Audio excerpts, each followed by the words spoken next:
ഇന്നിപ്പോൾ സംഭവിച്ച മറ്റൊരു പ്രധാനപ്പെട്ട കാര്യം കഴിഞ്ഞ 9 ദിവസത്തിന് മുൻപിൽ 2 സമുദായ സംഘടനകൾ ഒന്നിച്ചു ചേർന്ന് ഇനി ആര് വന്നാലും ഞങ്ങൾ പിരിയില്ല, ഞങ്ങൾ ഒന്നിച്ച് മുന്നോട്ട് പോകുന്നു എന്നൊരു പ്രഖ്യാപനം നടത്തി.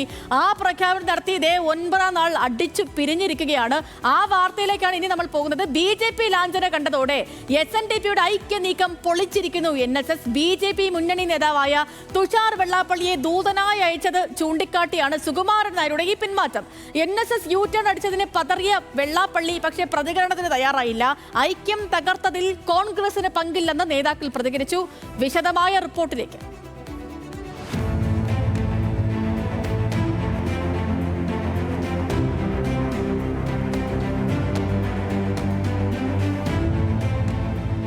പതിനാറ് വർഷത്തിനു ശേഷമുള്ള NSS SNDP ഐക്യ നീക്കത്തിന് വെറും 9 ദിവസത്തെ ആയുസ്. VD സതീശൻ വിരുദ്ധതയിൽ ഒന്നിച്ചെങ്കിലും സാമുദായിക ഐക്യത്തിന്റെ ആത്യന്തിക ഗുണഭോക്താവ് BJP ആകുമോ എന്ന സംശയത്തിലാണ് സുകുമാരൻ നായരുടെ നാടകീയ പിന്മാറ്റം. SNDPയുടെ ദൂതനായി തുഷാർ വെള്ളാപ്പള്ളിയെ പെരുന്നയിലേക്ക് അയക്കുന്നത് ചൂണ്ടിക്കാട്ടിയാണ് സുകുമാരൻ നായർ തന്നെ നീക്കം പൊളിച്ചത്. BJP മുന്നണിയുടെ നേതാവായ തുഷാർ വെള്ളാപ്പള്ളിയെ ദൂതനായി എന്തിനയക്കുന്നു എന്നാണ് സുകുമാരൻ നായരുടെ ചോദ്യം. രാഷ്ട്രീയമായിട്ട് സംസാരിക്കാത്ത ഒരാൾ ഒരു രാഷ്ട്രീയക്കാരനെ പറഞ്ഞു വിട്ടാൽ എന്ത് ചെയ്യും?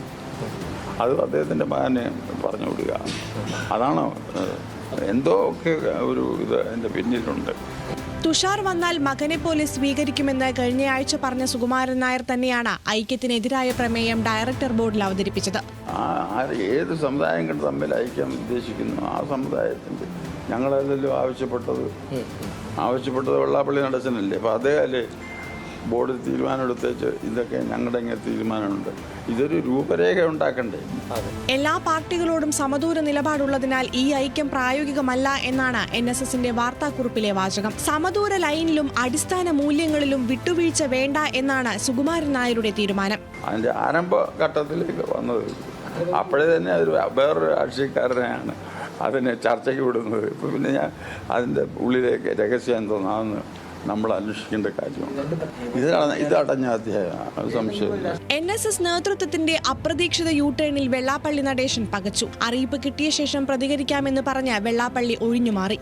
ഈ ചാനലിൽ കണ്ടതിൻ്റെ അടിസ്ഥാനത്തിൽ മാത്രം ഒരു മറുപടി ഞാൻ പറയുന്നത് ശരിയല്ല. ഇതിൻ്റെ എല്ലാം പൂർണ്ണ രൂപം അറിഞ്ഞ ശേഷം അതിന് ഞാൻ മറുപടി പറയാം. അതുകൊണ്ട് ഇതിനെപ്പറ്റി ഒരു ചോദ്യങ്ങളോ അതിന് മറുപടികളോ നമുക്കിപ്പോൾ അപ്രസക്തമാണ്. ഒരിക്കലും BJPക്കൊപ്പം ചേർന്ന സംഘടനയല്ല NSS എന്ന് ചൂണ്ടിക്കാട്ടിക്കൊണ്ട് K മുരളീധരൻ സുകുമാരൻ നായരെ പിന്തുണച്ചു. ഇങ്ങനെ ഹൈജാക്ക് ചെയ്യപ്പെടുമെന്നൊരു വാർത്ത മാധ്യമങ്ങളിലൊക്കെ സജീവ ചർച്ചയായിട്ട് വന്നിരുന്നു. ഒരുപക്ഷെ ആ ചർച്ചയായിരിക്കാം NSSനെ ഇങ്ങനെ തീരുമാനമെടുക്കാൻ പ്രേരിപ്പിച്ചത്. ഏതായാലും ഒരു കാര്യം വ്യക്തമാണ്, NSS നേതൃത്വം ഒരു കാലത്തും BJPയുമായിട്ട് അവർ സഖ്യമുണ്ടാക്കിയിട്ടില്ല.